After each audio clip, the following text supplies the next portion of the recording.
Hello, welcome to the next episode of What Do I Know or What Do I Know? You choose.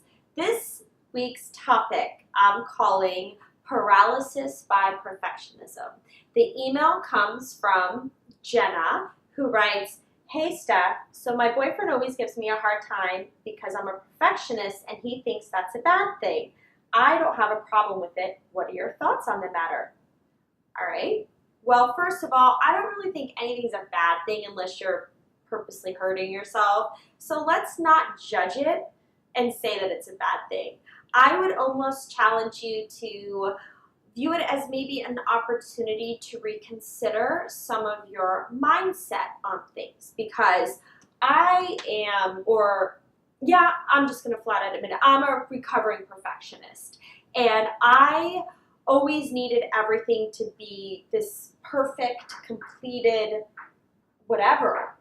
And I wouldn't act on it, anything, or show myself or be seen until I felt like whatever it was, whether it be my craft as an actor or something I was working on, was what I deemed perfect.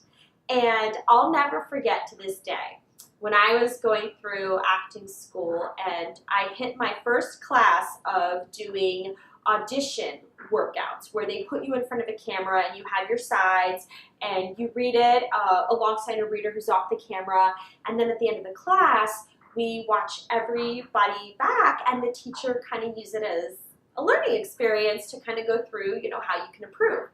And I'll never forget, because after class I went into her office and I started bawling, and I was like, I look like a monster, and those big eyes, and my face is just like, I do this, and like I literally sat there and picked myself apart. And she looked at me and she was like, honey, like that's not what I'm seeing when I watch you.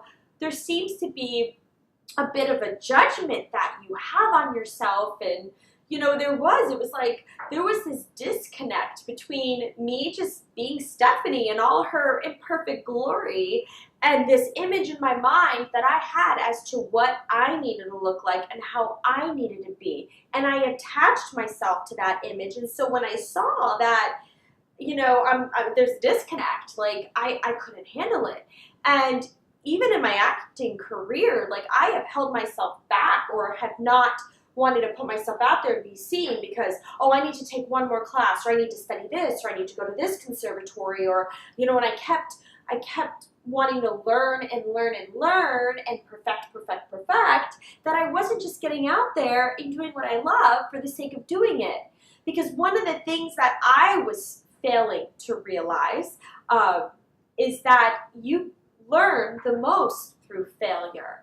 And I could take a course and study, but it's not until you really get out there and you fall a little bit, or you don't do as well as you hope, do you really take that time to learn from your mistakes. I mean, I think mistakes are beautiful. There's such a great opportunity to expand yourself.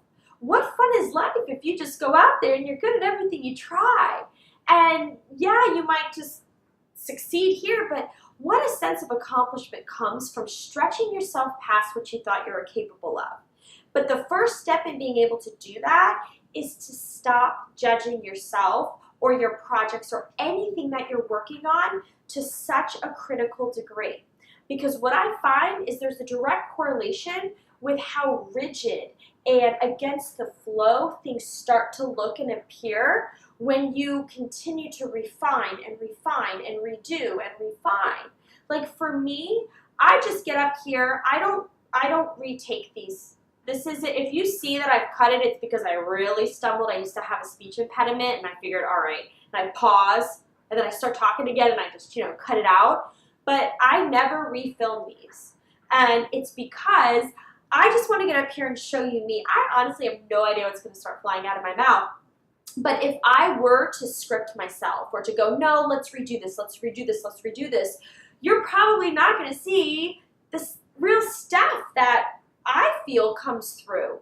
And when I watch it back, there's so many times where I'm like, I could have said this more eloquently, or I could have expanded upon that, or I could have been less like this, but if I were to do that and refine it and refine it and refine it, you're probably going to get something that's a little more rigid and not me just being Stephanie.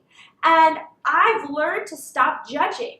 And now, let me just go on a side note here. If I were to get up here and say, this video, this episode is to show you what a jumping jack is, and I'm like, all right, there's a jumping jack. No, that's called half-assing, and there's a difference. And you know deep down if you're half-assing. But if you can say, is it good enough? Did I do my best, and is it good enough? Like, stop making it like, is it the best? Is it perfect? Does it shine from the heavens? No, ask yourself, is it good enough? Because that's probably going to be the most organically you're going to get in a situation, is if you could say, you know what, I tried my best and it's good enough. Because that's where you're more relaxed. But if you put this pressure on everything you do to make it perfect, and then you wait and procrastinate because you don't want to put something out there because it's not perfect, and I mean anything. This could be a work project. You know, if you want to knit somebody a sweater, but you want to perfect your knitting before you do, no, make them a sweater. Just do it. As long as it doesn't fall off their body, it's good enough. And to stop putting such a pressure, because it paralyzes you. Do you know how long it took me to even get the courage to start being seen? And I know I'm a good actor. I know I am. But it's so scary to put anything that you love out there, because yes, people are going to judge it. And so we think, well, if we make it perfect, then they can't judge it. But what we need to realize, and Liz Gilbert says this, I've quoted her before, she's amazing, a soul sister of mine. She's the Eat, Pray, Love woman. I'm sure we all have heard that story or read the book or seen the movie, but she always talks about, like, once you create something and you put it out there, it's no longer yours. And people are going to perceive it completely differently, because they're going to filter whatever you're doing, even a work project, anything out there, a book you want to write. They're going to filter it through their own perception, through their own belief system, through their own world that they see. And it might not be something where if they make a comment or feedback and you're like, wow, that had nothing to do with what I was creating. Again, you don't know. People are going to love it. People are going to hate it. People are going to think you're brilliant. People are going to think it was a waste of their time. That can't be your problem. That's on them. Because when we create things, anything in life, it's meant for whoever it was received. Once it's done and it's birthed, it's not yours anymore. And that, Elizabeth Gilbert says that. And there's a lot of truth to that. It's like, just create, be you, show your you-ness. It doesn't have to be perfect, but put yourself out there. People are going to love it. People are going to hate it.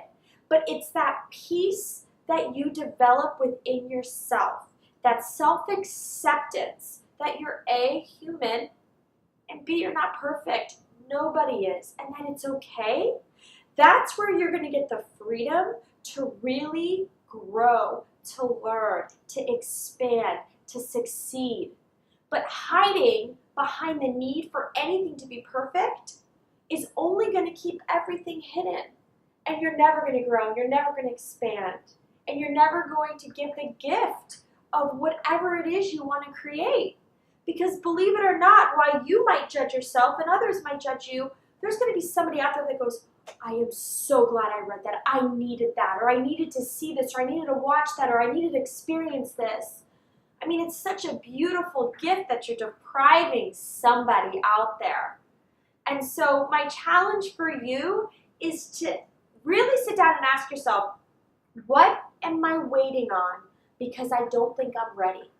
Because I got news for you. You're never ready. You're never ready. You can prepare, but when it comes down to it, you're never ready. So just go and just dive in. And again, if you're going to talk about jumping jacks, don't be like, all right, I just did a jumping jack. No, try to do a jumping jack. You know, my hands just hit. I probably had a weird look on my face. When I watch it back, I might go, ooh. But you know what? I tried. I did my best. So I'm going to put it out there. And I'm going to just not judge it. Because it's a freedom that is unexplainably awesome. So anyway, that's my take on perfectionism. And know that it's okay if you feel that you are a perfectionist, because I lived my whole life as one. And it's a beautiful thing, because when you learn that you don't have to be, it's such a wonderful, wonderful feeling. And I really hope you give it a try. Well, thanks for tuning in. If you liked the message, please feel free to share it on any of your social media channels, and tune in next week for What Do I Know? Or What Do I Know? You choose. Take care, guys.